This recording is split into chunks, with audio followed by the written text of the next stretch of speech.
Oke, Assalamualaikum warahmatullahi wabarakatuh. Assalamualaikum warahmatullahi wabarakatuh. Semangat pagi. Selamat pagi. Pagi. Selamat siang dan salam sejahtera bagi kita semua. Yang terhormat Bapak Taufan Andrian Putra selaku penanggung jawab operasional PT Dahana. Yang saya hormati Saudara KGSM Indonesia selaku AMK3 Pertambangan. Yang kami banggakan Bapak Ibu peserta acara webinar kita kali ini. Dan saya ucapkan terima kasih yang sebesar-besarnya kepada Bapak Ibu sekalian yang telah meluangkan waktu Bapak Ibu untuk mengikuti acara kita kali ini. Saya ucapkan selamat bergabung di acara webinar K3 volume 11 dengan tema Blasting Insight and Knowledge, sadar resiko, sadar dampak, aman, dan produktif. Sebelum kita memasuki ke acara, belum afdol dong kalau saya belum memperkenalkan diri saya. Perkenalkan, saya Sarah Frayula Imanda, Administrator K3 Pertambangan yang akan uh, memandu acara kita kali ini. Oke, untuk rundown yang acara kita pada hari ini adalah yang pertama adalah pembukaan, kemudian penyampaian safety induction, pembacaan doa, foto bersama, penyampaian materi, diskusi, games, dan penutup. Oke, eh, sebagai komitmen PT Bukit Asam terhadap keselamatan, sebelumnya marilah kita menonton atau menyaksikan tayangan safety induction yang akan ditampilkan oleh tim operator.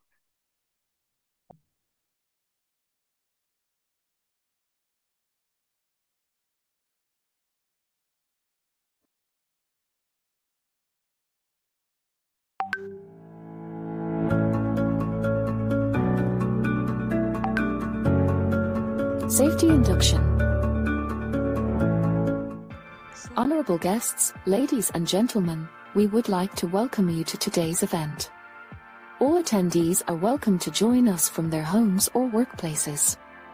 Before starting the activity, according to the safety procedures for organizing activities carried out online, we ask you to pay attention to the following safety procedures. First, secure your environment. Find a quiet, distraction-free location. Ensure proper lighting and adjust the viewing distance and screen brightness of the device you are using to avoid eye strain. Set up ergonomic chairs and tables and position sitting properly to prevent discomfort. Second, technical considerations. Conditioning the internet network during the event. Test your audio and video settings before the meeting.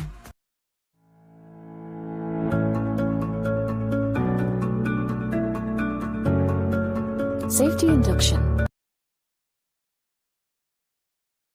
Baik, demikian tadi tayangan safety induction sebagai bahan informasi untuk kita bersama. Buat yang belum tahu bisa tahu dan yang sudah tahu bisa semakin tahu. Oke, demi kelancaran acara webinar kita kali ini, alangkah baiknya kita membaca doa terlebih dahulu. Pembacaan doa akan dipimpin oleh Saudara Muza. Kepada Saudara Muza dipersilahkan. Eh, Assalamualaikum warahmatullahi wabarakatuh. Hadirin yang berbahagia, marilah sejenak kita menundukkan kepala untuk berdoa memohon kepada Tuhan agar acara ini menjadi berkah. Saya pandu doa ini dengan agama Islam dan bagi yang beragama lain dapat menyesuaikan dengan keyakinan masing-masing. Bismillahirrahmanirrahim. Hamdan syakirin, hamdan naimin, hamdan yuafi ni'amah wa yukafi'u mazidah. Ya Rabbana lakal hamdu kama yanbaghi izalillahi wa dika wa azhimi sultanik. Allahumma sholli ala sayyidina Muhammad wa ala ali sayyidina Muhammad. Ya Allah ya Tuhan kami, segala puji serta syukur kami haturkan kehadirat-Mu atas segala rahmat dan karunia yang telah Engkau limpahkan serta segala nikmat yang telah Engkau berikan kepada kami. Sehingga pada hari ini Engkau telah mempertemukan kami dalam kegiatan ruang K3 volume 11. Dalam keadaan sehat, jadikanlah pertemuan ini sebagai majelis yang bermanfaat kepada kami, kepada karyawan kami dan negara kami. Jadikan apa yang kami lakukan sebagai amal ibadah di sisimu. Ya Allah ya Tuhan kami, berikanlah kami ilmu yang bermanfaat dan mudahkanlah kami untuk memahaminya. Anugerahkanlah kebaikan kepada kami, apa-apa yang telah Kau anugerahkan kepada orang-orang yang soleh sebelum kami. Lindungilah setiap pekerjaan kami, pekerjaan rekan-rekan kami, agar kami dapat memberikan manfaat dalam keseharian kami, bagi keluarga kami, dan berkiprah dalam pembangunan negara kami. Ya Allah ya Ghafur, Tuhan yang Maha Pengampun, ampunilah dosa dan kesalahan kami, dosa kedua orang tua kami, dosa para pemimpin kami, dan dosa orang-orang yang telah mendahului kami. Rabbana atina fid dunya hasanah wa fil akhirati hasanah wa qina azabannar. Subhana rabbika rabbil izzati amma yasifun wa salamun mursalin walhamdulillahi rabbil alamin. Wassalamualaikum warahmatullahi wabarakatuh. Amin, amin, ya robbal alamin. Terima kasih banyak kepada Saudara Musa atas pembacaan doanya. Sebelum kita menginjakkan ke acara inti, izinkan kami untuk mendokumentasikan acara kita pada siang hari ini. Dimohon kepada Bapak Ibu sekalian untuk bisa mengaktifkan kameranya terlebih dahulu.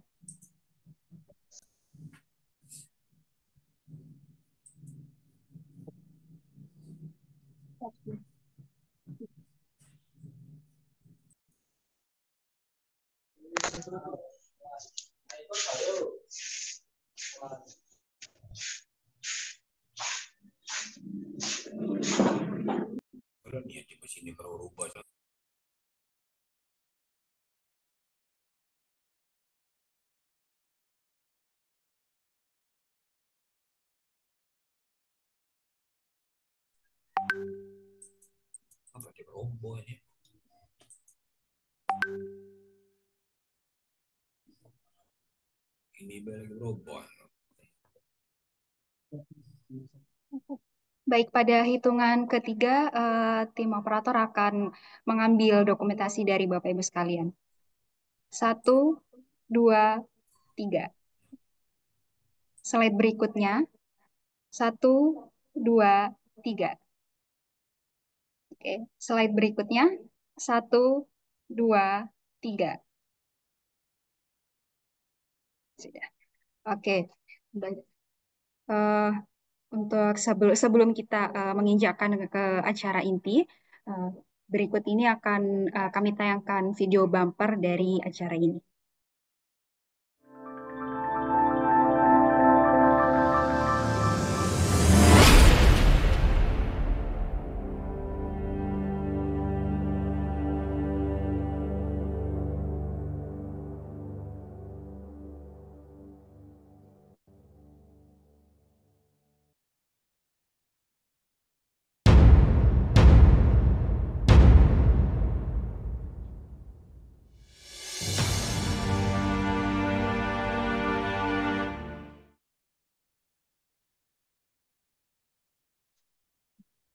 Demikian tadi video bumper dari tim panitia. Sebelumnya izinkan saya untuk membacakan CV dari pemateri kita hari ini.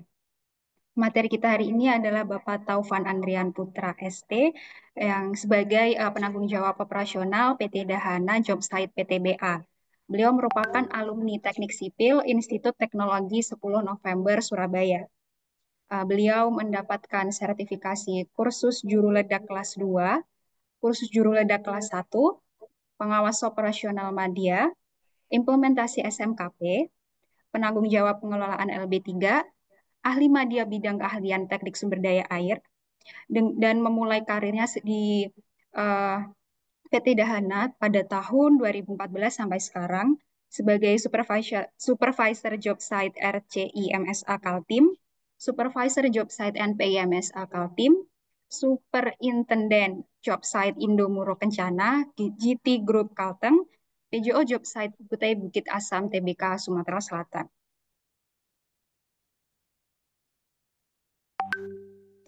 Baik, saatnya kita menginjakkan ke acara inti.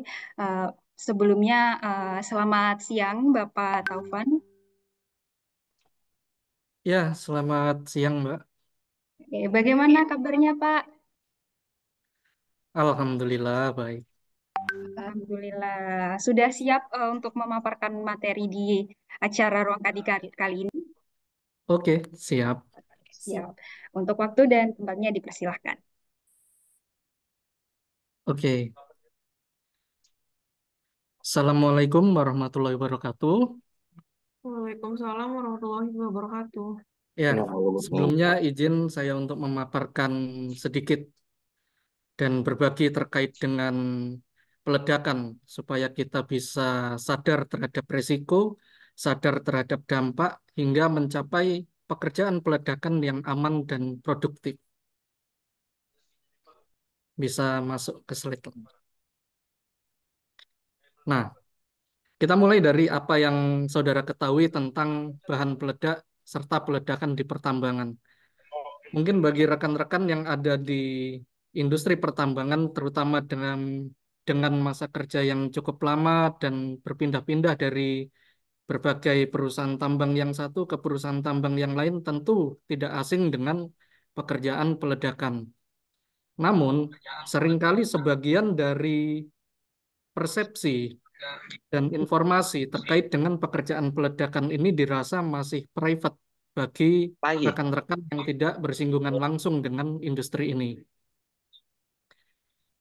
Nah, mari kita lanjut. Nah, pekerjaan pengeboran dan peledakan berada di tahap awal dari pekerjaan penambangan, yang mana sekitar 70-85% material yang akan dibongkar pada kegiatan pertambangan menggunakan bahan peledak. Namun, bagi sebagian yang memiliki material pertambangan yang lunak, terkadang masih mempertimbangkan dari segi efisiensi dan juga masalah terkait dengan kondisi-kondisi yang lainnya. Next. Nah, lalu apa saja yang menjadi target dari peledakan? Kenapa pertambangan itu membutuhkan peledakan? Sebenarnya tidak hanya pertambangan, melainkan saat ini industri konstruksi di Indonesia pun juga sudah banyak memanfaatkan teknologi dari peledakan. Karena yang ditargetkan di dalam pekerjaan peledakan ini adalah keselamatan kerja dan operasi tentunya. Kemudian tidak adanya gangguan terhadap lingkungan yang krusial. Kemudian penambangan atau pekerjaan konstruksi menjadi lebih ekonomis dan lebih efisien tentunya. Jadi kita bisa membandingkan nanti apa namanya dari pekerjaan yang tanpa menggunakan aktivitas peledakan dengan pekerjaan yang menggunakan aktivitas peledakan tentu akan sangat berbeda terkait dengan produktivitasnya dan juga nanti tujuannya adalah ke keselamatan dan juga biaya. Next. Nah, kita belajar untuk coba mengenali sifat bahan peledak, yang mana bahan peledak tersebut sangat sensitif terhadap panas, gesekan, pukulan, getaran, benturan, arus liar baik dari listrik maupun dari petir, kemudian ada medan magnet. Namun untuk yang selanjutnya, kita menemukan ada beberapa kasus terjadinya reaksi kimia yang menyebabkan bahan peledak ini sensitif dan juga meledak sendiri. Dan itu dari situ langsung ditangani oleh pemerintah kita sehingga masuk ke dalam Kepmen 1827. Nanti kita akan lanjut untuk membahas regulasi di slide selanjutnya. Yang mana untuk penanganannya sendiri dikarenakan sensitivitas ini, maka penanganannya harus dilakukan dengan hati-hati dan harus terhindar dari pengaruh ekstrim dari luar, seperti panas, gesekan, benturan, dan semua yang ada di poin-poin tersebut. Kemudian, orang yang menangani bahan peledak dituntut, diwajibkan untuk memiliki kemampuan dan kompetensi yang teruji dan juga diakui. Nah, diakui di sini dengan menunjukkan sebuah lisensi, yaitu kartu izin meledakkan. Dan juga untuk penunjang-penunjangnya pun saat ini diwajibkan untuk memiliki izin kerja khusus. mulai dari kartu pekerja peledakan madya dan juga kartu pekerja peledakan pertama. Next. Nah, di dalam topik-topik ini kita akan membahas beberapa pokok bahasan, yaitu diantaranya terkait dengan dasar hukum, peraturan-peraturan terkait dengan pengelolaan bahan peledak di industri pertambangan, kemudian jenis bahan peledak dalam persetujuan dokumen RKAB, kejadian berbahaya dalam pekerjaan peledakan, cara aman bahan peledak dan peledakan, yang kelima tata cara penyimpanan dan pengangkutan, serta ketentuan-ketentuan lain yang tidak selalu di berbagai tambang muncul, yaitu gagal ledak dan juga peledakan tidur. Next. Nah, rekan-rekan semua, dikarenakan bahan peledak ini merupakan sebuah objek yang sensitif, kita melibatkan begitu banyak perundangan yang mengikat terkait dengan pengoperasian dari bahan peledak yang kita gunakan di sektor industri, baik pertambangan, konstruksi, migas, dan sebagainya. Yang pertama ada Undang-Undang Nomor 1 Tahun 70 tentang keselamatan kerja, yang mana ini menjadi induk bagi setiap pekerja di Indonesia. Kemudian ada Undang-Undang Nomor 3 Tahun 2020 tentang perubahan atas UU Nomor 4 Tahun 2009 tentang pertambangan mineral dan batu bara. Kemudian Peraturan Pemerintah Nomor 55 Tahun 2010 tentang pembinaan dan pengawasan penyelenggaraan pengelolaan usaha pertambangan mineral dan batu bara. Kemudian ada Peraturan Menteri ESDM Nomor 26 Tahun 2018 tentang pelaksanaan kaidah teknik pertambangan yang baik serta pengawasan pertambangan mineral dan batu bara.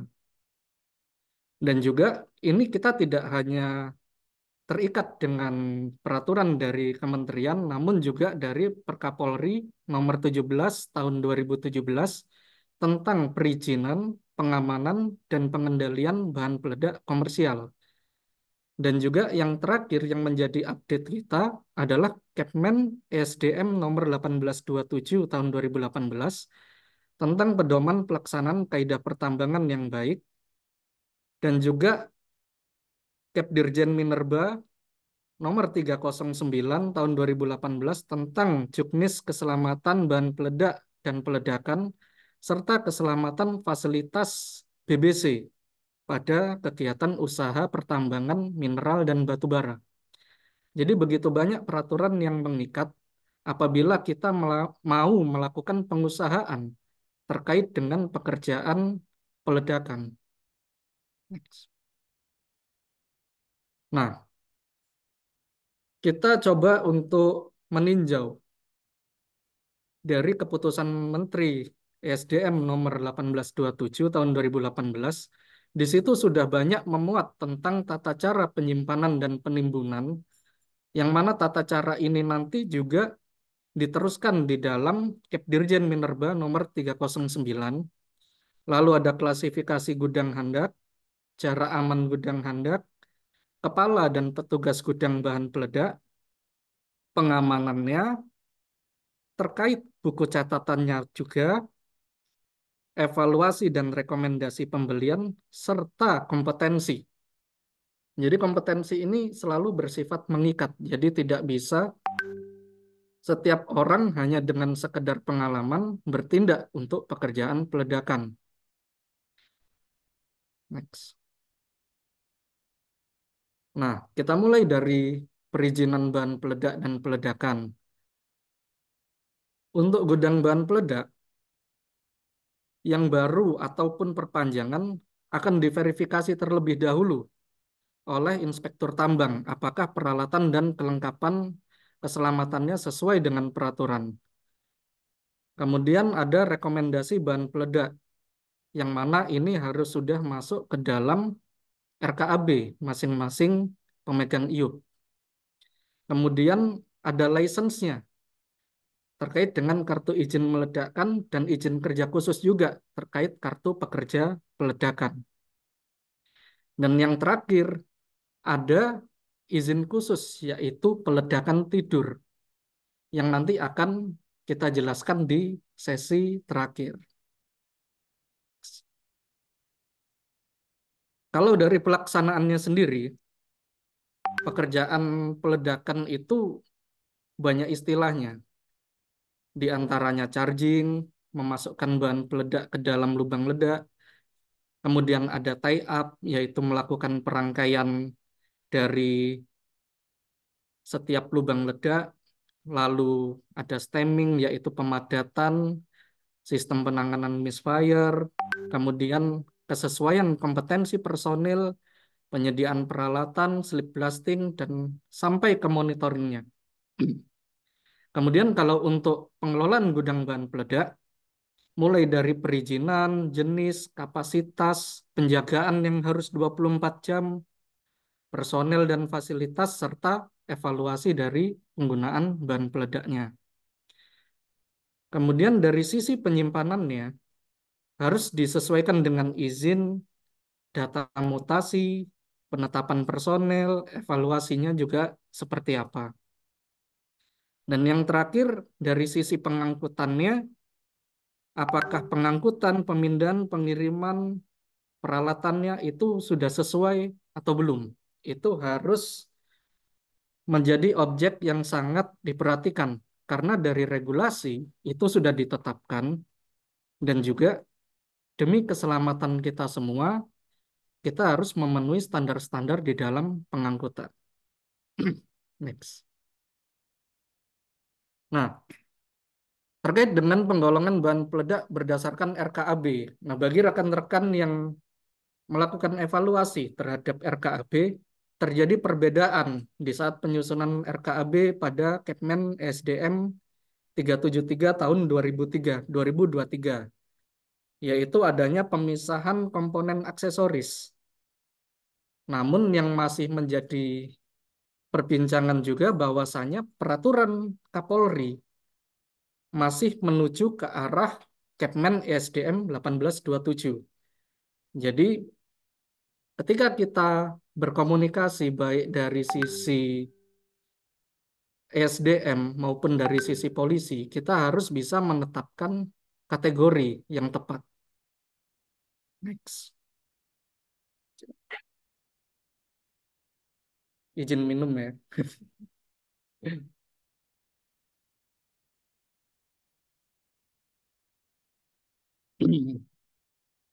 Nah, rekan-rekan semua, kita akan memperkenalkan terkait dengan beberapa jenis, beberapa komponen dari bahan peledak. Yang pertama adalah amonium nitrat, kemudian ada ansol, yang ini merupakan amonium nitrat dalam bentuk cair, dan yang terakhir adalah emulsion. Lalu dari bahan ramuan tersebut diracik menjadi bahan peledak utama, yaitu isian utama yang merupakan baik itu berbentuk anvo atau water gel atau emulsion tadi yang setelah diberikan zat adiktif yang menyebabkan itu menjadi sensitif. Kemudian ada bahan peledak pekat detonator yang biasa kita kenal sebagai dinamit. Dan kemudian ada detonator. Detonator ini ada 4 jenisnya. Yang pertama yang saya silang itu adalah teknologi paling lama, yaitu detonator biasa yang menggunakan sumbu api. Sumbu yang berisi bubuk mesiu, black powder. Nah, kemudian ada teknologi yang digunakan sekarang adalah mulai dari electric detonator, kemudian ada non-electric detonator yang tahan terhadap listrik statis, dan yang terakhir yang paling canggih adalah elektronik detonator, yang mana di dalam setiap detonatornya itu terdapat kapasitor dan juga chip yang bisa digunakan untuk mengontrol setiap ledakannya. Next. Nah, kita mulai masuk ke dalam kondisi tidak aman yang kita biasa temui di dalam pekerjaan peledakan. Dan otomatis bagi rekan-rekan yang sangat concern di bidang K3, ini menjadi concern yang cukup serius karena kejadian berbahaya yang melibatkan kendaraan atau unit bahan peledak itu akan sangat bermasalah bagi perusahaan pemegang IUP. Jadi pentingnya mengontrol keselamatan dan kondisi-kondisi yang dinyatakan tidak aman di dalam pekerjaan peledakan itu sangat penting. Seperti di gambar yang paling kiri, kita bisa lihat kendaraan pengangkut bahan peledak ambles, Bapak-bapak dan Ibu-ibu. Ambles ini ada rawan potensi terguling dan juga sebagainya. Lalu kemudian ada lokasi peledakan yang tenggelam. Ada lokasi peledakan yang sampai tenggelam. Lalu kemudian ada lokasi peledakan yang di sisi lereng. Jadi kondisi-kondisi sulit itu bukan berarti sesuatu yang tidak dapat teratasi, melainkan kita harus bisa selalu mengidentifikasi dan menemukan solusi terbaik dan yang paling aman di dalam pelaksanaannya. Next. Nah, berikut masuk ke dalam kejadian berbahaya di dalam pekerjaan peledakan. Pekerjaan peledakan ini, rekan-rekan, merupakan pekerjaan yang secara statistik itu menduduki kejadian yang paling jarang terjadi di dalam industri pertambangan terutama. Namun, sekalinya terjadi kecelakaan di industri peledakan, maka kondisinya tidak akan baik-baik saja. Jadi yang akan saya paparkan ini karena kita membahas masalah etis, ini adalah paparan resmi dari Direktorat Jenderal Mineral dan Batu Bara yang hanya disampaikan di kursus juru ledak kelas 2 supaya mawas diri. Kalau untuk juru ledak kelas 1 akan sangat mengerikan untuk ditampilkan di forum ini. Nah, yang pertama kita akan coba sampaikan terkait dengan fatality tahun 2007 di PT Adaro Indonesia akibat fly rock, akibat lemparan batu akibat peledakan. Ukurannya mencapai 70 kali 100 kali 40 cm. Shelter untuk berlindung hancur karena karyawan merasa berpengalaman, mereka menempatkan shelter pada radius area yang tidak aman. Kemudian SOP peledakan tidak dijalankan dengan baik dan benar, serta pengawasannya kurang memadai. Next. Nah, kemudian dari kondisi jalan yang jelek, terus dengan tindakan mengemudi yang ugal-ugalan, berpotensi untuk membuat angkutan bahan peledak rebah. Di sini terjadi pada tahun 2013 di KPC. Truk pengangkut bahan peledak rebah diakibatkan melebihi batas kecepatan. Next. Ketika kecelakaan tersebut terjadi, otomatis tidak hanya dari inspektur tambang, melainkan juga dari kepolisian juga akan turun tangan karena menyangkut dengan keselamatan bahan peledak. Nah, kemudian dari Asmin Kualindo Tuhuk, ini di Kalimantan Tengah, terjadi prematur blasting. Ini kondisi yang mendasari munculnya peraturan terkait penggunaan bahan peledak khusus untuk material yang reaktif. Karena ternyata bahan peledak amonium nitrat bereaksi terhadap material-material sulfida.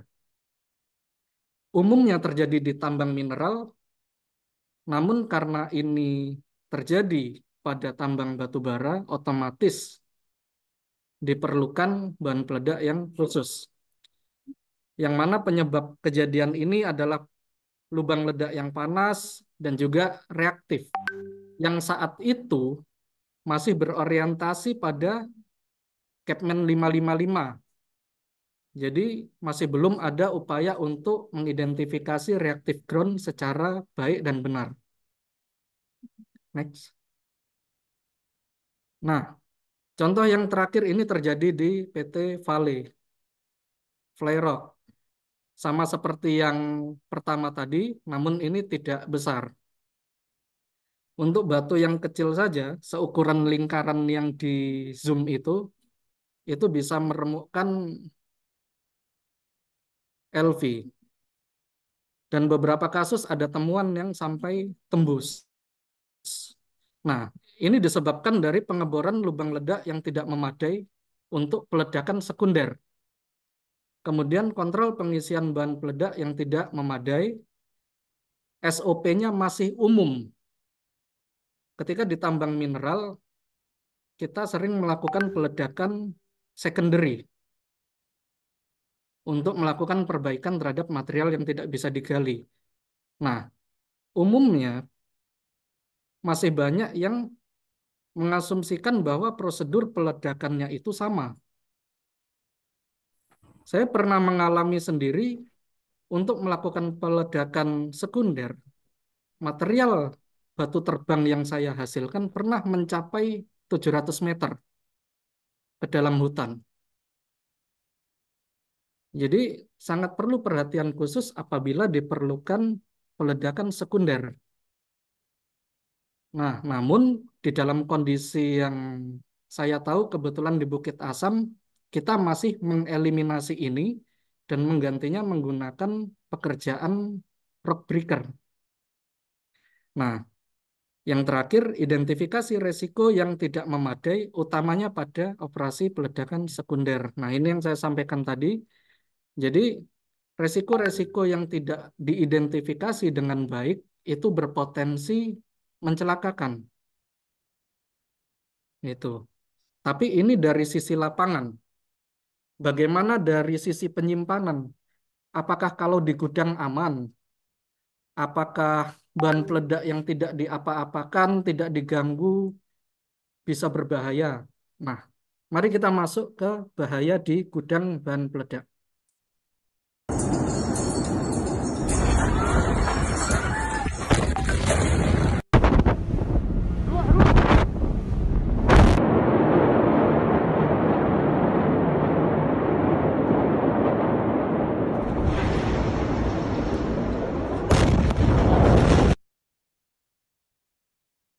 Oke.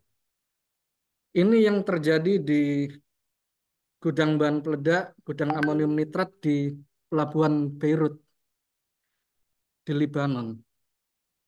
Jadi ledakan itu murni dari amonium nitrat saja, belum ditambahkan solar. Secara teori, amonium nitrat masih merupakan bahan ramuan. Sedangkan dia baru bisa menjadi bahan peledak itu ketika sudah menjadi ANFO. Namun ada beberapa kondisi yang bisa menyebabkan dia meledak tanpa bersinggungan dengan bahan bakar fosil. Nah, ketika rekan-rekan lihat di gambar nomor 3, ditunjukkan dengan asap berwarna merah kecoklatan itu merupakan gas beracun, nitrogen dioksida. Ketika ini tidak diidentifikasi dengan benar dan terjadi di area pertambangan, bagi pekerja peledakan yang memasuki area asap ini, bisa pingsan hingga fatality karena keracunan. Nah, kemudian akan dilanjutkan dengan peledakan, kondensasi air, dan sebagainya. Next. Nah, ini kita lihat dampak pada bangunan-bangunan yang ada di sekitarnya. Kondisi ini masih baru terjadi tahun 2020. Ledakan tersebut menewaskan sedikitnya 135 orang dan melukai lebih dari 4.000 orang. Next. Ketika diteliti secara kajian geologi seismik yang diserupakan dengan gempa bumi, ledakan dari gudang amonium nitrat tersebut setara dengan energi dari 1.000 sampai 3.000 ton TNT. Next. Namun, dari industri persenjataan, ini masih dianggap 2 kali lebih besar dari Massive Ordnance Air Blast dari Amerika, yang merupakan senjata non-nuklir terkuat di gudang senjata Amerika Serikat. Namun bagaimana dengan di Indonesia? Kondisi di Indonesia, pergudangan kita sangat diregulasi dengan ketat. Dan hingga saat ini belum pernah ada kondisi kelalaian atau peledakan dari gudang bahan peledak. Next. Ini kasus berikutnya. Whoa! Holy shit! Fuck yeah, I'm videoing it. What the fuck? I think that might be a gas station or something. Fuck yeah, it's a guess. Whoa! Oh! What the? Holy shit! No fucking way! Oh shit! Oh shit! No, baby! Oh no! Nice! Are we dangerous here? Yeah, we're dangerous. Oh my god! Oh dear! Go. Are you filming? Yes, I'm filming. Wow! Wow! I think we are dangerous.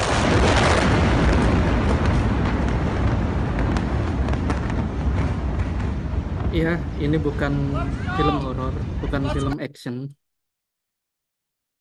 Jadi penting bagi kita bersama untuk memahami bahwasannya sama seperti api, sama seperti air, ketika kita bisa mengendalikan secara kuantitas, maka kita akan mendapatkan manfaat yang sangat besar.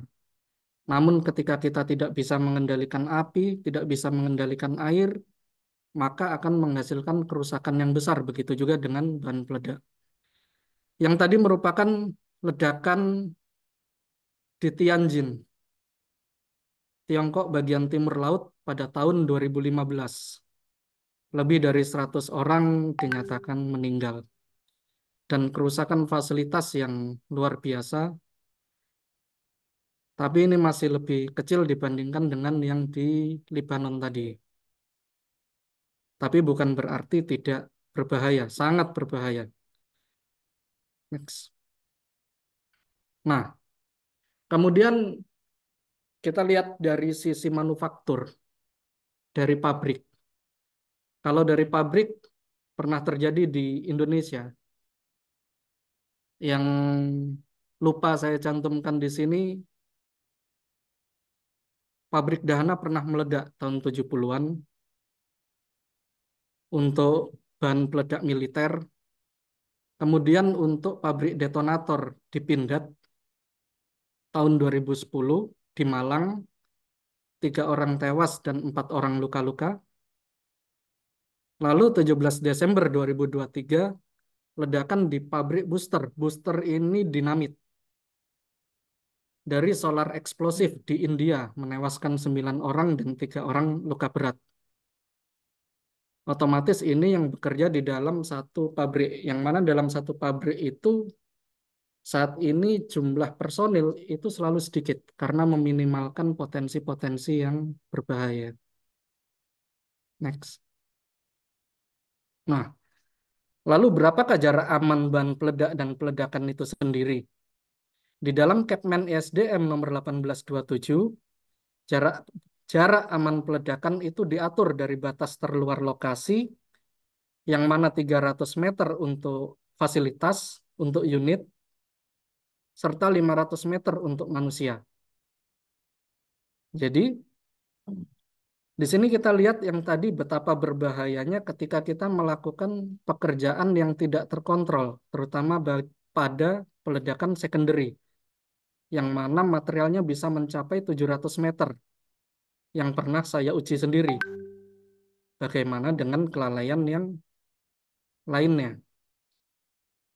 Namun, dari sisi pemerintah masih memberikan kelunakan, karena dari sisi pertambangan pasti berkata, 300 meter terlalu jauh, Pak, untuk unit produksi evakuasi. Ini bisa berpengaruh kepada undercarriage, bisa berpengaruh terhadap fuel, dan juga durasi kalau unitnya besar. Nah, jadi pemerintah masih mengizinkan untuk melakukan kajian teknis.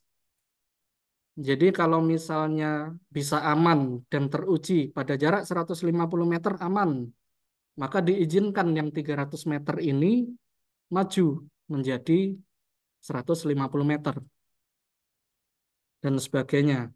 Tentunya di situ juga ada shelter untuk berlindung juru ledak, ada manusia, alat berat, dan lokasi peledakan sendiri yang ditandai warna merah itu. Next. Nah, lalu terhadap lingkungan, Mbak, kita di dalam tambang ada gudang bahan peledak. Lalu jarak amannya berapa? Kalau di Indonesia, jarak aman yang dipakai merupakan jarak aman dari gudang dinamit. Itu yang paling sensitif. Sebenarnya ada jarak dari gudang amonium nitrat dan gudang detonator, namun yang radiusnya paling jauh adalah gudang dinamit, yaitu gudang bekas detonator. Itu diorientasikan terhadap bangunan yang didiami manusia, rumah sakit, dan sebagainya, fasilitas penimbunan BBC dan lainnya, dan juga fasilitas seperti jalan dan rel kereta api. Next. Nah, di sesi ini kita mencoba terkait dengan bagaimana tata cara penyimpanan dan pengangkutan bahan peledak. Ini perlu untuk menjadi objek yang diinspeksi dan juga menjadi perhatian khusus bagi setiap izin usaha pertambangan. Yang pertama, gudang dapat berupa bangunan, kontainer, atau tangki yang secara teknis aman dan disetujui oleh Kepala Inspektur Tambang. Kemudian gudang handak terletak di luar wilayah IUP dan atau di dalam wilayah proyek dengan persetujuan kait. Gudang bahan peledak yang digunakan untuk kegiatan lain juga harus persetujuan kait. Semuanya sampai kait. Kemudian gudang bahan peledak dibangun sesuai gambar konstruksi yang juga sudah disetujui. Gudang bahan peledak dapat dibatalkan juga. Jadi apabila seiring waktu gudang bahan peledak ini dianggap tidak sesuai lagi, maka bisa dibatalkan. Kegiatan pertambangan berhenti lebih dari 3 bulan, tetap harus dilaporkan dan dijaga. Jadi tidak boleh sekalipun tambangnya tutup, sudah tidak beroperasi lagi, selama di dalam gudang bahan peledak itu masih ada isinya, maka itu harus tetap dijaga 24 jam. Next. Nah, di dalam ruang penyimpanan bahan peledak, ini contoh yang menggunakan kontainer. Harus disimpan di dalam kemasan aslinya, lalu di atas dudukan setinggi 30 cm dari lantai, kemudian tercantum tanggal penerimaan pada kemasan, serta detonator harus terpisah dari yang lain. Nah, yang banyak menjadi perhatian adalah ketika terjadi kondisi menitip-nitipkan bahan peledak yang bukan jenisnya kepada bangunan yang lain. Gudang detonator itu harus steril, hanya boleh diisi detonator. Kemudian pada level yang tertinggi kedua ada gudang dinamit, yang mana isinya dinamit, tapi masih boleh dititipi bahan peledak peka primer dan juga bahan ramuan dalam kondisi darurat. Kemudian ada gudang handak peka primer ini umumnya digunakan di tambang-tambang kuari yang tidak cukup apa namanya tidak cukup concern untuk melakukan pencampuran di lapangan. Lalu kemudian ada gudang bahan ramuan. Dari sisi temperatur, keakuratan stok, tinggi tumpukan, ruang bebas, serta pencahayaan harus menjadi perhatian. Nah, salah satu yang menjadi concern juga di dalam inspeksi ini, kenapa diperlukan ruang bebas? Kan kita bisa mengambil dari sisi depan. Yang pertama, terkait dengan FIFO, first in, first out, bahan peledak harus diambil dari yang pertama masuk dulu. Karena ini menyangkut dengan kadaluarsa dari bahan peledak. Dan yang kedua adalah kondisi manusia itu sendiri ketika beraktivitas. Gudang amonium nitrat itu berisi karung seukuran 1 ton hingga 1 ton 250 kilo. Kalau misalnya itu runtuh ketika posisi seseorang sedang lalu lalang di situ, maka akan mengakibatkan cedera berat hingga fatality. Next. Kemudian masuk ke dalam pengangkutan. Jadi mungkin rekan-rekan ketika bertemu pengangkutan bahan peledak di pertambangan, kendaraannya akan cukup heboh. Mulai dari alat angkut yang khusus, rotary lamp berwarna merah, ada bendera merah, tulisan bahan peledak, dan syarat-syarat lain yang mengatur terkait mulai dari safety, prioritas, sampai dengan sensitivitas bahan peledak itu sendiri. Nah, kemudian ada pasal-pasal yang juga masih menjadi negosiasi di sini. Dan itu cukup banyak terjadi di luar. Yang pertama, tidak boleh keluar dari area tambang. Beberapa area masih membolehkan untuk keluar tambang dengan pengawalan polisi. Kemudian tidak pada siang hari. Ini bagi pertambangan, tapi bagi konstruksi masih bisa. Lalu untuk tambang bawah tanah memakai lampu safety lamp pada jam kerja dan sebagainya. Nah, untuk tangkinya sendiri tidak boleh terbuat dari bahan tembaga, timah hitam, seng, atau besi galvanis. Tersedia lubang inspeksi, terus pipa pengeluaran harus terletak pada bagian bawah. Pada bagian atas tersedia katup dan juga tersedia grounding atau tahanan pembumian. Next. Bahan peledak tidak boleh melintas atau lalu lalang secara sembarangan atau bergerak sendiri. Sehingga harus ada petugas keamanan dan personil peledakan yang ikut di dalam pengawalannya. Begitu juga ketika pulang, apabila terdapat sisa yang akan dikembalikan ke gudang bahan peledak juga harus dikawal. Unit pengawalan normal harus berada di depan sesuai dengan prosedur-prosedur yang umum pada pengawalan. Lalu unit pengawalan harus menyalakan sirine, lampu rotari, lampu depan, dan juga lampu bahaya hazard. Ini diatur di dalam Kepmen 1827 juga. Dan juga harus tetap berada pada jalur pengawalan. Next. Nah, kita sudah mendekati sesi akhir. Jadi, kita coba untuk mengenali kondisi gagal ledak atau misfire yang biasa kita dengar di lapangan, yaitu merupakan kejadian yang saat dilakukan pengujian sebelum diledakkan, terjadi ketidaksinambungan yang sudah tidak dapat diperbaiki. Misalnya putus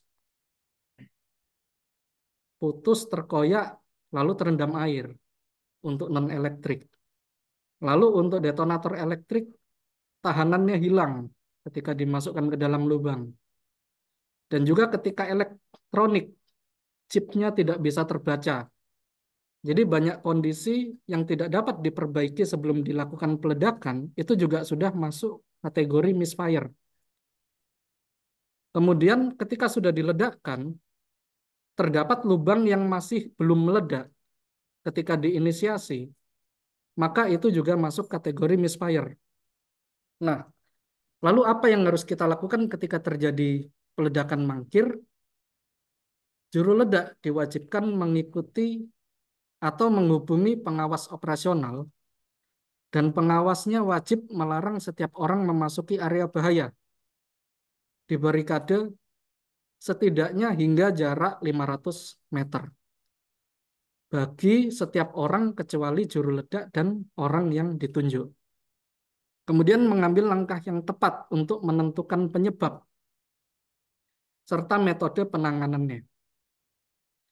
Dan kemudian apabila diperlukan dapat menunjuk petugas untuk pengamanan bahan peledak dan pemicu dari pencurian. Karena terkadang gagal ledak tidak bisa selesai pada hari itu dan harus dilakukan peledakan tidur. Ketika itu tidak selesai, otomatis kepala teknik tambang diwajibkan untuk melapor kepada kepala inspektur tambang untuk melakukan peledakan tidur tidak terencana akibat misfire. Next. Nah, dari peledakan tidur itu, ada kategori peledakan tidur yang terencana dan tidak terencana. Tidak terencana itu tidak hanya sekedar misfire, tapi ketika ada lokasi peledakan, tiba-tiba ada unit alat berat breakdown atau tidak berfungsi di samping area peledakan. Ketika bahan peledak itu diledakkan, otomatis akan merusak itu. Jadi diizinkan untuk mengajukan peledakan tidur tidak terencana. Jadi tujuan dari peledakan tidur adalah supaya pekerjaan itu menjadi aman. Jadi bukan karena sebuah masalah maka ada peledakan tidur, tapi peledakan tidur ditujukan untuk membuat kondisi menjadi lebih aman. Lalu ada peledakan tidur yang terencana. Jadi memang di dalam pekerjaan untuk meningkatkan produktivitas, untuk meningkatkan safety, dan lebih mengekonomiskan, bisa direncanakan peledakan tidur. Lalu apa saja syaratnya? Ini mohon maaf saya tipu, jadi tidak boleh menggunakan detonator di permukaan lubang. Bagi yang pernah kenal, mungkin ada surface detonator. Kemudian dilakukan pengamanan terhadap daerah peledakan 24 jam atau sampai gilir kerja pagi selanjutnya. Bila menggunakan detonator di dalam lubang atau di permukaan lubang ledak, harus mendapatkan persetujuan dari kait. Apabila terjadi peledakan tidur yang tidak direncanakan karena masalah tertentu, KTT harus melapor kepada kait. Jadi, apa namanya, ini memang bukan merupakan suatu aib ketika mengajukan peledakan tidur tidak terencana, tapi merupakan sebuah upaya untuk membuat situasi yang tadinya tidak aman menjadi aman. Apabila hari peledakan mangkir tidak dapat ditangani pada hari yang sama, maka peledakan mangkir dikategorikan peledakan tidur. Ini yang saya sampaikan tadi. Nah, untuk peledakan tidur yang terencana, jumlah harinya ditentukan oleh ESDM. Jadi kita tidak bisa, Pak, kita mau peledakan tidur seminggu. Tidak bisa, karena kategorinya atau kondisinya itu akan dievaluasi oleh inspektur tambang. Jadi ketika sebelumnya, lupa kami sebelumnya mendapatkan izin 1 minggu, kenapa kita diberi izin 3 hari? Karena dari evaluasi 2 tahun sebelumnya dirasa 3 hari cukup, maka 3 hari yang diberikan. Jadi semua itu akan menjadi evaluasi. Nah, mungkin sekian untuk presentasi dari saya. Saya kembalikan kepada pembawa acara. Baik, luar biasa sekali ya Bapak. Terima kasih banyak atas pemaparan materinya yang sangat insightful begitu. Untuk sesi berikutnya adalah sesi diskusi, di mana sesi diskusi ini akan ada sesi tanya jawab antara penanya dengan pemateri. Kepada Bapak Ibu yang ingin mengajukan pertanyaan, boleh menggunakan fitur raise hand atau menulis di kolom komentar dengan eh, memperkenalkan diri terlebih dahulu.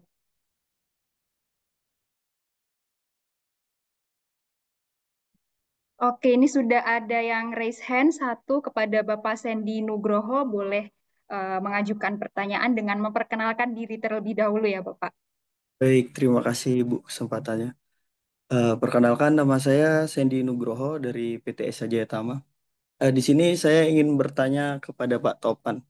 Pak Topan itu kan tadi eh, Pak Topan memaparkan jarak aman ya dari ledakan. Nah itu, nah di sini saya masih agak ini Pak penasaran mengenai radius ledakan itu sendiri.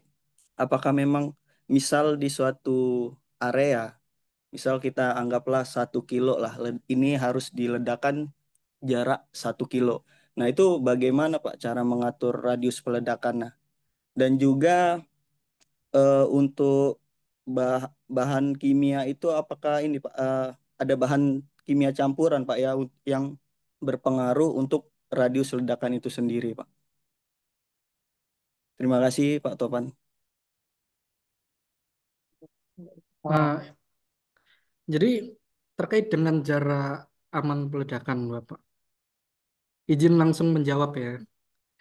Nah, terkait dengan jarak peledakan itu, ketika kita di undang-undang, itu diatur jarak aman manusia itu adalah 500 meter. Namun, tidak dipungkiri juga ada area tertentu, terutama yang tadi ada isu secondary blasting. Ketika itu tidak dikendalikan, maka jarak aman 500 itu menjadi tidak berarti. Dan kita bisa mengkategorikan itu sebagai sebuah kelalaian atau tindakan tidak aman. Ya. Jadi bisa terjadi sampai 500 meter lebih ke 700 meter yang pernah saya alami, dan mungkin juga bisa sampai 1 kilometer. Namun umumnya itu terjadi pada pertambangan dengan material yang keras, seperti di mineral, di tambang batu, dan sebagainya. Lalu untuk bagaimana Pak ketika di jarak 1 kilo ada fasilitas? Misalnya terjadi di tambang emas, tidak sampai jarak 1 kilo, kadang jarak 300 meter itu sudah terdapat fasilitas pemurnian. Jadi ada tuntutan untuk merekayasa peledakan itu sendiri. Bagaimana peledakan itu harus dikaji supaya aman pada jarak 300 meter pada bangunan fasilitas. Dan juga yang pernah saya alami juga ketika saya melakukan peledakan, ternyata di dalam jarak 600 meter ada gudang bahan peledak saya sendiri. Itu harus ada kajian juga, karena getarannya juga harus dikontrol terhadap sensitivitas bahan peledak.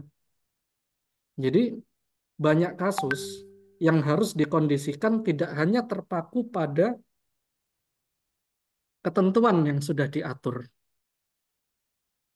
Nah, lalu untuk bahan kimia yang bisa melakukan atau bisa mereaksi dari bahan peledak itu sendiri, umumnya adalah material sulfida, yang kalau rekan-rekan tahu seperti pirit.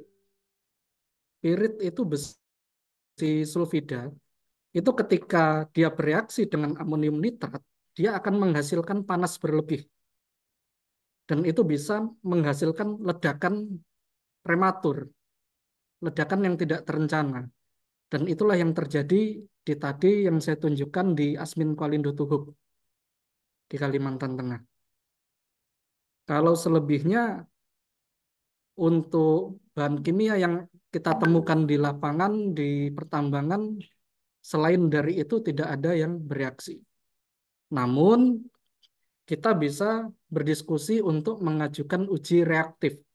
Jadi kita kirim sampel batuan dari pertambangan itu ke laboratorium, apakah ini bereaksi? Nah, kami biasa menguji itu juga di laboratorium kami, jadi harus kirim, gitu Pak. Oke, panjang prosesnya Pak ya. Ya, Oke, terima kasih Pak Topan. Tapi ini sebenarnya saya ada lagi nih Pak. Untuk yang masalah tadi ada mobil yang apa ya terkendala untuk perjalanannya itu kan menuju lokasi. Apakah itu eh, tidak seenggaknya itu kan ada prioritas untuk jalan ya Pak ya. Kita kan sebelumnya survei dulu nih nanti mau ke lokasi ledakan itu kan. Nah, apakah itu sekarang dan saat ini dilakukan Pak? oke.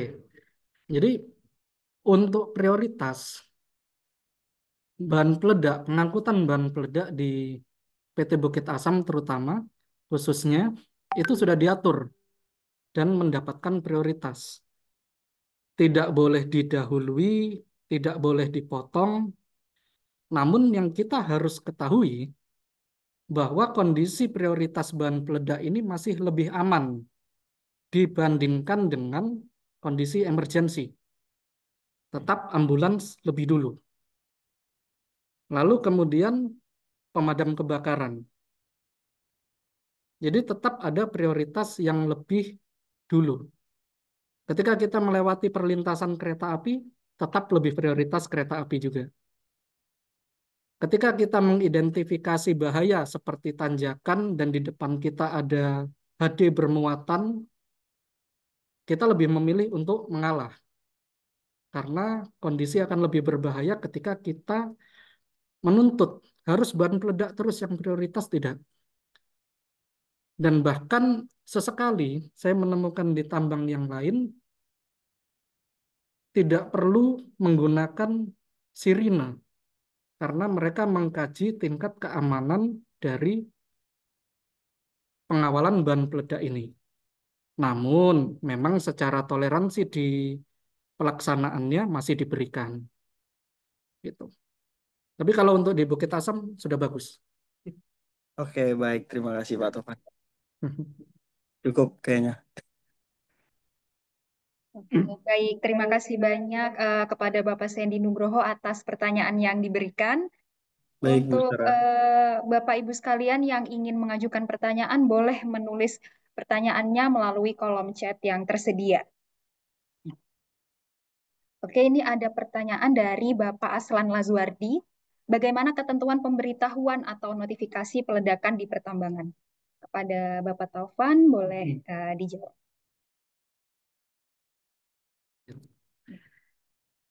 Oke, pertanyaan yang bagus. Jadi, bagaimana ketentuan pemberitahuan atau notifikasi peledakan di pertambangan? Jadi, mungkin agak sedikit terabaikan, tapi ketika Bapak dan Ibu sekalian mulai memasuki area pertambangan, Bapak Ibu akan menemukan papan pengumuman peledakan beserta bendera merah dan hijau di pinggir jalan. Nah, di situ akan diinformasikan adanya pekerjaan peledakan. Lalu kemudian menurut prosedur juga, kita diwajibkan untuk memberitahukan kepada area yang akan kita lakukan peledakan untuk memberitahukan kepada setiap orang yang ada di lokasi bahwa akan ada peledakan. Nah, kemudian ketika kita akan melakukan peledakan sendiri, kita akan mengamankan, melakukan pengamanan terhadap area yang akan menjadi radius dari peledakan itu sendiri.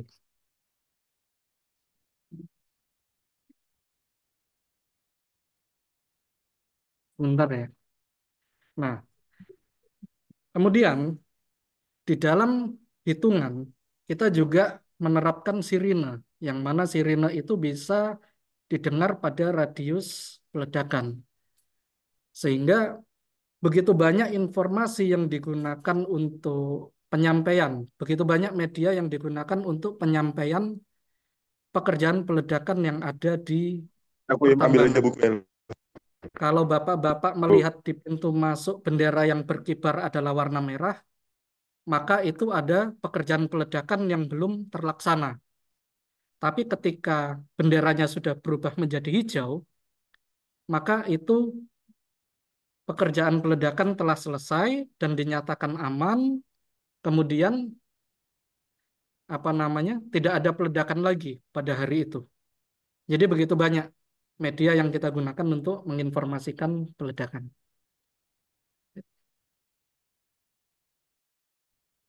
Oke, baik. Terima kasih kepada Bapak Aslan Lazuardi atas pertanyaan yang diberikan.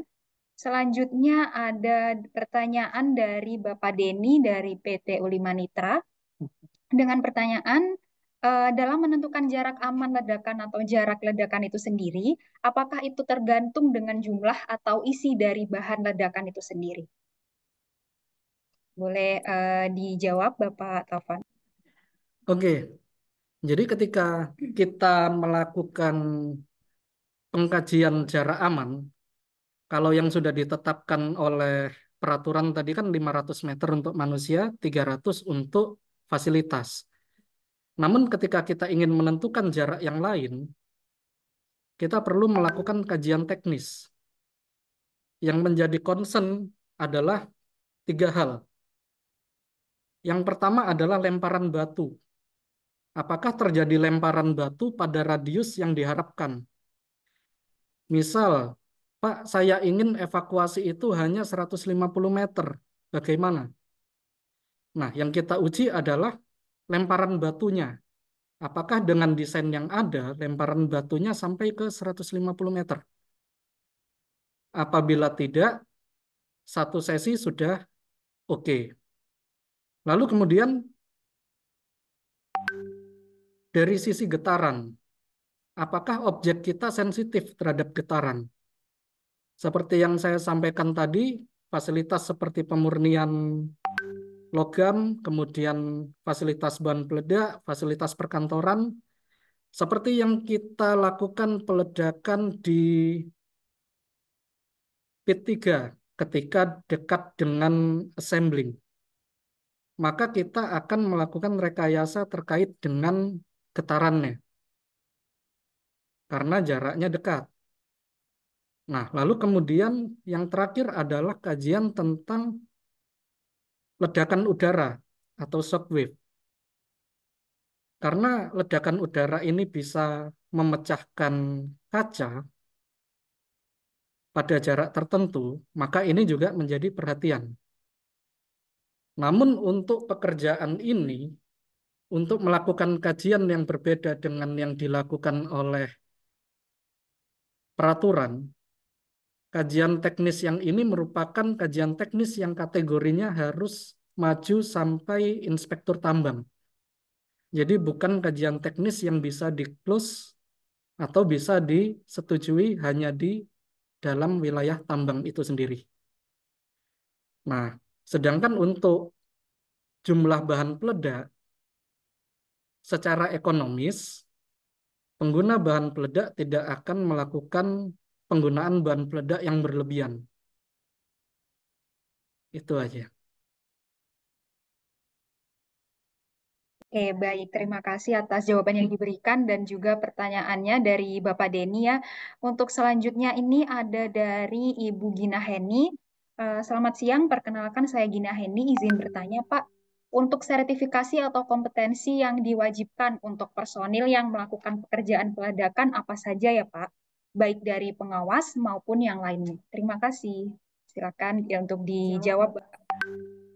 Oke, jadi untuk pengawas sama dengan pengawas pada umumnya, yaitu memiliki seminimalnya adalah lulus uji kompetensi pengawas operasional pertama atau POP, dan juga ditunjuk oleh Kepala Teknik Tambang untuk menjadi pengawas operasional. Nah, lalu untuk kompetensi sendiri di bidang peledakan itu merupakan kompetensi juru ledak kelas 2. Kompetensi juru ledak kelas 2 ini ada ujian yang cukup sulit, jadi bisa lulus dan tidak lulus ketika kita mengikutinya. Jadi hanya orang yang bisa lulus yang akan mendapatkan lisensi kartu izin meledakkan. Dan itu pun kembali lagi harus diajukan kepala teknik tambang ke kepala inspektur tambang. Jadi kartu izin meledakkan itu ditandatangani atau disetujui kepala inspektur tambang. Nah, lalu untuk pekerja teknisnya yang lain bagaimana? Ada pekerjaan dari kartu pekerja peledakan madya dan juga kartu pekerja peledakan pertama yang izinnya hanya cukup sampai KTT saja. Gitu. Jadi setiap elemen di dalam pekerjaan peledakan, setiap orangnya harus memiliki kompetensi dan izin kerja khusus. Jadi tidak bisa setiap orang tiba-tiba datang membantu melakukan pekerjaan itu, tidak bisa. Dan juga kartu dan lisensi tersebut bersifat private. Ketika seorang juru ledak ditugaskan di Bukit Asam, maka dia tidak akan diizinkan untuk melakukan peledakan di IUP yang lain. Jadi selain bersifat detail secara kompetensi, juga bersifat eksklusif. Tidak bisa pindah-pindah. Mungkin itu.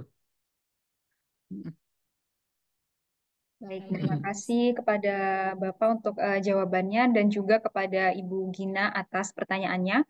Pertanyaan selanjutnya dari Joni Saputra. Izin bertanya, Pak, untuk lisensi seorang peledak itu dikeluarkan oleh siapa atau oleh kementerian apa? Terima kasih. Ya, itu sekaligus juga sudah saya jawab barusan ya. Kalau untuk kartu izin meledakkan dikeluarkan oleh Kepala Inspektur Tambang Kementerian ESDM. Begitu juga dengan kartu pekerja peledakan madya. Itu ada pelatihannya juga, tapi bukan uji kompetensi. Dan juga yang terakhir, kartu pekerja peledakan pertama yang diterbitkan oleh Kepala Teknik Tambang dari setiap IUP. Tidak bisa berpindah. Gitu. Oke, baik. Untuk pertanyaan selanjutnya ini dari Ibu Riza. Bapak Riza, mohon maaf, jika terjadi keadaan emergensi ketika proses peledakan atau pengangkutan dan saat proses peledakan, bagaimana prosedur evakuasinya secara general dan secara teknis? Baik, kepada Bapak Taufan bisa dipersilakan untuk menjawab. Iya, ini pernah juga muncul di pertanyaan yang di sesi yang lain. Kondisi ini cukup sulit dan juga masih diperdebatkan. Karena yang bertanggung jawab atas lokasi peledakan itu adalah juru ledak. Sehingga untuk melakukan support emergency dari tim tanggap darurat, itu juga harus memperhatikan atau mempertimbangkan keputusan dari juru ledak yang bertanggung jawab atas area tersebut. Karena ini berkaitan dengan kompetensi yang spesifik. Jadi otomatis juru ledak juga memiliki pemahaman terhadap kondisi tanggap darurat terhadap item-item bahan peledak. Nah, ketika kondisinya sangat berbahaya seperti kondisi peledakan prematur yang terjadi akibat petir, kemudian akibat material reaktif. Ketika itu terjadi dan ada manusia yang bekerja di sekitarnya, kemungkinan akan terjadi kondisi yang cukup fatal. Nah, dalam kondisi tersebut, sekalipun itu fatal, tetap diperlukan kehati-hatian untuk melakukan evakuasi. Perlu melakukan observasi terhadap area yang akan dihadapi. Jadi, temukan orang yang kompeten untuk melakukan identifikasi, lalu baru kita melakukan evakuasi dan tindakan emergensi lainnya yang dianggap perlu. Jadi karena kondisi ini berbahaya, terkadang kita melihat apa namanya seolah ini bisa diselesaikan dengan cepat dan sebagainya. Namun ketika kita menghadapinya dalam kondisi hujan petir, itu masih bisa berpotensi muncul ledakan kedua, ketiga, dan seterusnya. Jadi diharapkan bisa menunggu badai petirnya berhenti atau sebagainya. Lalu kemudian apabila terdapat gas beracun di lapangan, maka kita tunggu angin berhembus untuk menghilangkan gas tersebut. Jadi banyak faktor yang perlu diidentifikasi dan sebagian besar identifikasi tersebut mungkin tidak masuk ke dalam kualifikasi atau kompetensi dari tim tanggap darurat. Nah, makanya saya bersyukur sekali ketika ada sesi ini kita bisa berbagi dan pertanyaan seperti ini muncul. Kita bisa jadi lebih hati-hati dan kita bisa jadi lebih paham terhadap situasi yang terjadi. Yang sulit adalah ketika materialnya reaktif. Maka reaksi kimia itu cukup berbahaya ketika kita masuk tanpa identifikasi. Jadi tetap perlu panduan dari juru ledak yang bertanggung jawab. Itu. Oke, baik. Terima kasih kepada Bapak Taufan atas jawaban yang diberikan dan juga kepada Bapak Riza atas pertanyaannya. Kemudian ini adalah pertanyaan terakhir dari Alsi Yuda Ikhwani. Mohon izin Pak, saya Alsi Yuda Ikhwani, mohon izin bertanya, bagaimana metode untuk meminimalisir fly rock dalam proses blasting? Kepada Bapak Taufan, dimohon untuk dijawab. Oke. Bagaimana kita meminimalisir fly rock? Fly rock ini banyak faktor. Yang pertama dari sisi pekerjaan, terkadang ada bahan peledak yang berlebih dari rencana sehingga bisa ada material terlempar. Kemudian ketika persiapan area kerja tidak bersih dari material-material lepas, jadi ketika ada ledakan, material lepas tersebut terdorong. Bahkan itu bukan material yang diledakkan, tapi material yang terdorong. Kemudian dari sudut pengeboran, itu juga berpengaruh. Jadi banyak faktor yang bisa kita identifikasi sebagai penyebab dari flare rock. Namun dari sisi engineering, kita juga bisa melakukan kajian terhadap meminimalisir flare rock. Di antaranya terkait dengan hal-hal tersebut tadi sebagai sumbernya. Bagaimana kita melakukan preparasi area peledakan, bagaimana kita melakukan sudut pengeboran yang baik, lalu bagaimana dengan jumlah isian dan tinggi stemming. Stemming merupakan sumbatan dari lubang ledak. Apabila sumbatan itu sangat pendek dan sisanya berisi bahan peledak, maka siap-siap flare rock yang luar biasa bisa terjadi. Namun, umumnya, ketika kita melakukan peledakan di area batuan keras dan kita bandingkan dengan aluvial, maka ini akan berbeda. Untuk area yang aluvial memiliki kecenderungan lebih rendah potensi flare rock-nya dibandingkan dengan material keras. Karena itu juga terorientasi ke jumlah isian bahan peledak yang digunakan. Karena material keras membutuhkan bahan peledak mulai dari 2 kali hingga 5 kali lipat dari lubang ledak di area batuan aluvial. Mungkin itu harapannya bisa menjawab. Oke, terima kasih kepada para penanya dan juga kepada Bapak Taufan atas jawaban yang diberikan. Terima kasih juga kepada Bapak Ibu sekalian yang sudah berpartisipasi aktif untuk bertanya dan berdiskusi di ruang K3 volume 11 ini. Untuk yang selanjutnya adalah permainan, ini games. Kita akan having fun bersama-sama. Kepada Bapak Ibu sekalian, boleh dipersiapkan dirinya untuk mengklik link yang telah disediakan oleh para panitia. Dan sebagai informasi juga bahwa di games ini kita menyediakan hadiah berupa set eksklusif dari Ansel, di mana Ansel ini merupakan pabrikan APD yang dengan core kompetensi di hand and body protection. Jadi Ansel ini juga turut serta dalam menyukseskan acara webinar Ruang K3 volume 11 ini. Boleh kepada Bapak Ibu sekalian untuk masuk di Kahoot melalui link yang telah di-share oleh panitia di kolom chat, atau bisa melalui barcode yang sudah tersedia di layar Bapak Ibu sekalian.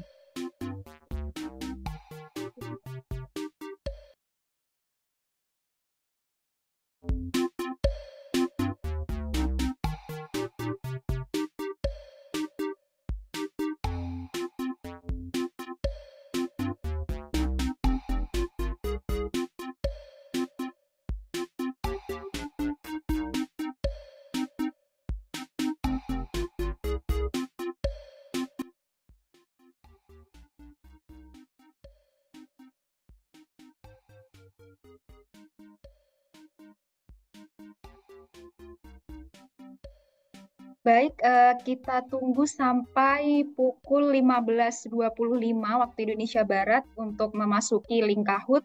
Dan saya ingatkan kembali kepada Bapak Ibu sekalian untuk menggunakan nama asli dari Bapak Ibu sekalian ya.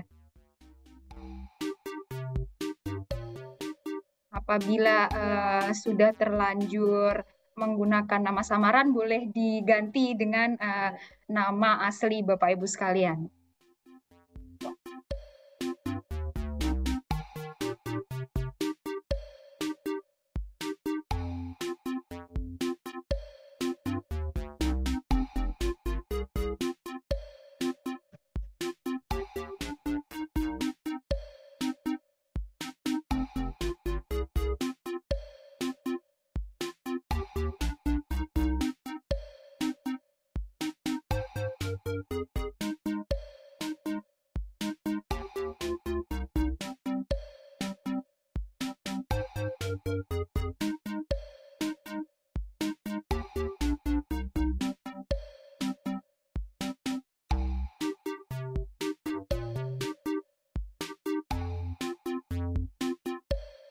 Oke, saya ingatkan kembali kepada Bapak Ibu yang belum mengganti namanya dengan nama yang asli, boleh diganti dengan nama asli sekarang.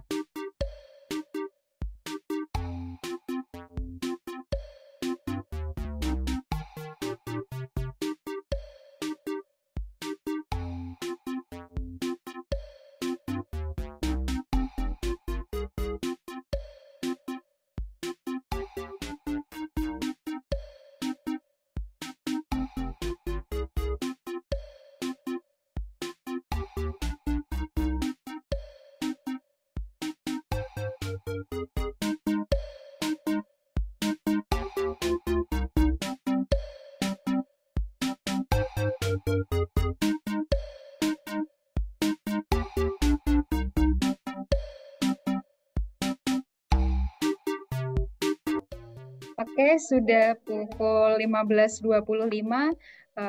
Untuk gamenya akan segera dimulai. Sudah siap?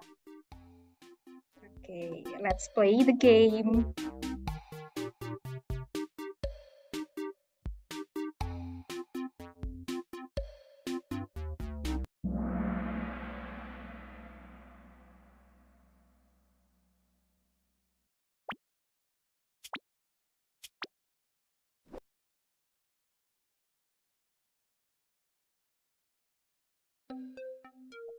Apa singkatan dari ANFO? Ayo kepada Bapak Ibu sekalian boleh dijawab. Wah, ini jawabnya. Salah. Kecepatan dan ketepatan dari Bapak Ibu mempengaruhi hasil akhirnya ya. Gimana jawabnya ya? Oke, jawabannya adalah amonium nitrate fuel oil. Betul. Nah, selamat kepada 3 darah yang sudah Iya. menempati posisi pertama dengan perolehan nilai 928. Pertanyaan nomor 2, mobil angkutan bahan peledak atau LV box wajib dilengkapi kecuali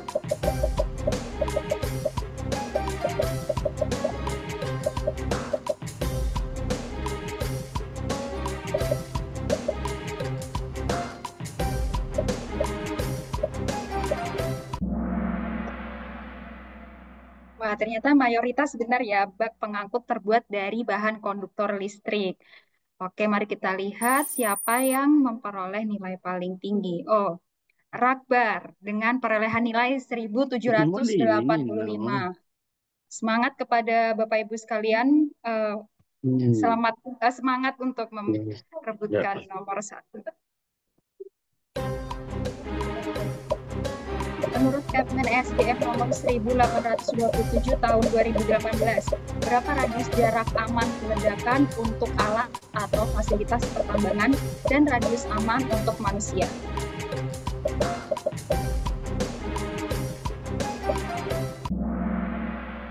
Nah, lagi-lagi mayoritas benar menjawab 300 meter dan 500 meter. Untuk perolehan nilai, disalib dengan Yoyo dengan perolehan nilai 2677. Orang yang berhak melakukan firing atau menembak pada proses peledakan harus memiliki lisensi, bla bla bla.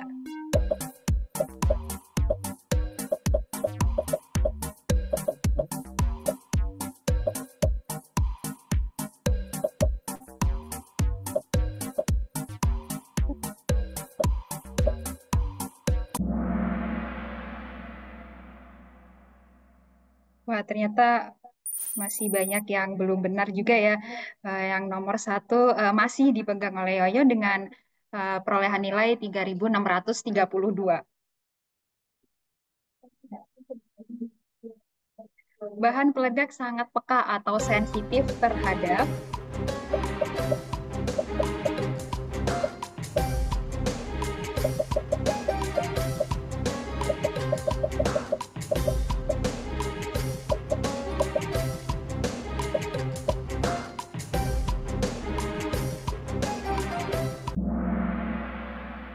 Oke, lagi-lagi mayoritas benar menjawab panas, gesekan, pukulan, dan benturan. Dengan perolehan nilai masih ya, dengan perolehan nilai 4545.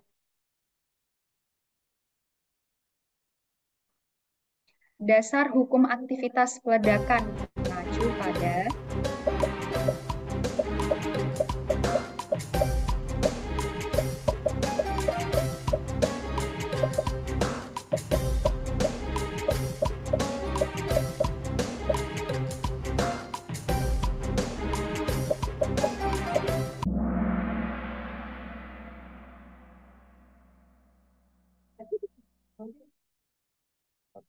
baik, untuk jawabannya ternyata masih banyak yang salah juga. Dan yang menempati peringkat ke-1 adalah Rakbar dengan perolehan nilai 5402. Pertanyaan selanjutnya, seseorang yang bertugas melakukan peledakan atau penembakan adalah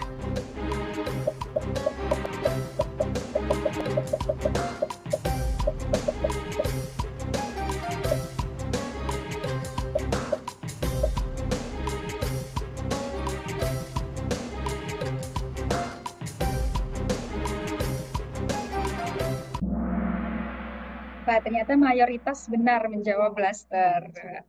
Mari kita lihat siapa yang menempati posisi teratas. Masih Rakbar dengan perolehan nilai 6335.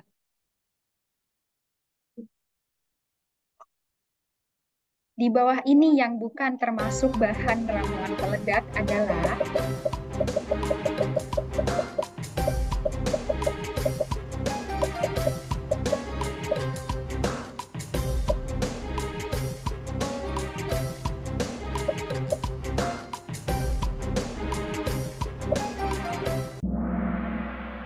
wah, ternyata banyak juga yang belum benar untuk menjawab pertanyaan ini.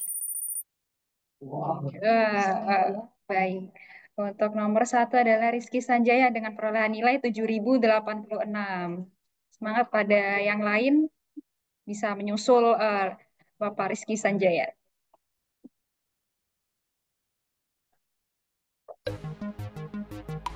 Dalam peraturan Golden Rules PT Bukit Asam Tbk diatur bahwa tidak menginformasikan persiapan pelaksanaan kepada Main Control Center atau MCC atau dispatcher dapat dikenakan denda sebesar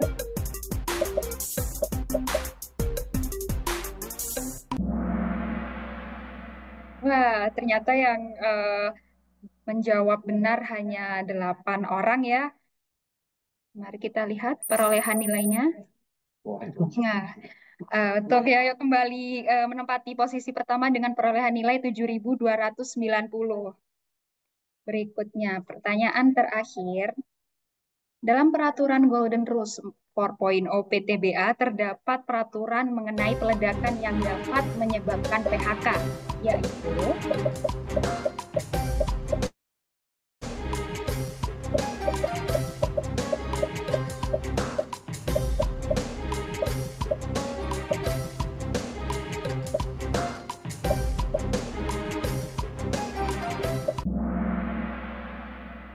wah, ternyata masih banyak ya yang belum benar menjawab pertanyaan ini.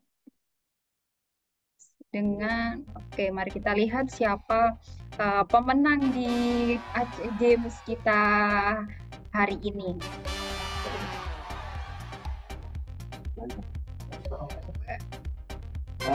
Untuk nomor 1, selamat saya sampaikan kepada Bapak Yoyo sudah menempati peringkat pertama dengan perolehan nilai 8.235. Kemudian disusul dengan Nadia.F dengan perolehan nilai 7.143. Kemudian disusul dengan Rizky Sanjaya dengan perolehan nilai 7.086. Kepada para pemenang, saya ucapkan selamat dan untuk hadiahnya akan diinformasikan selanjutnya.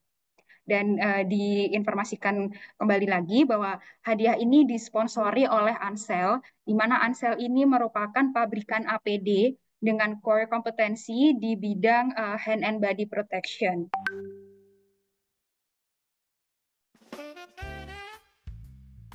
Oke, dengan berakhirnya sesi games tadi berarti kita sudah berada di penghujung acara ya. Kepada Bapak Ibu sekalian, dimohon untuk mengisi link evaluasi terlebih dahulu dengan mengisi link yang sudah di-share oleh panitia, dan bisa juga untuk scan barcode yang ada di layar Bapak Ibu sekalian.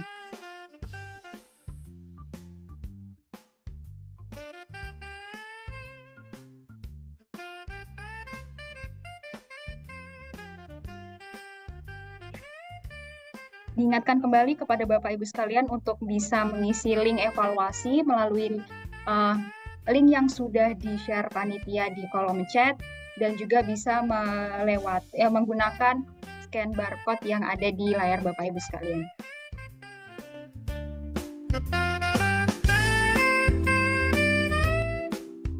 Oke, terima kasih banyak kepada Bapak Ibu sekalian yang sudah hadir di acara Ruang K3 volume 11 ini. Terima kasih banyak atas partisipasi aktifnya. Semoga apa yang dipaparkan oleh Bapak Taufan dan dari sesi diskusi tadi bisa menambah wawasan Bapak Ibu sekalian.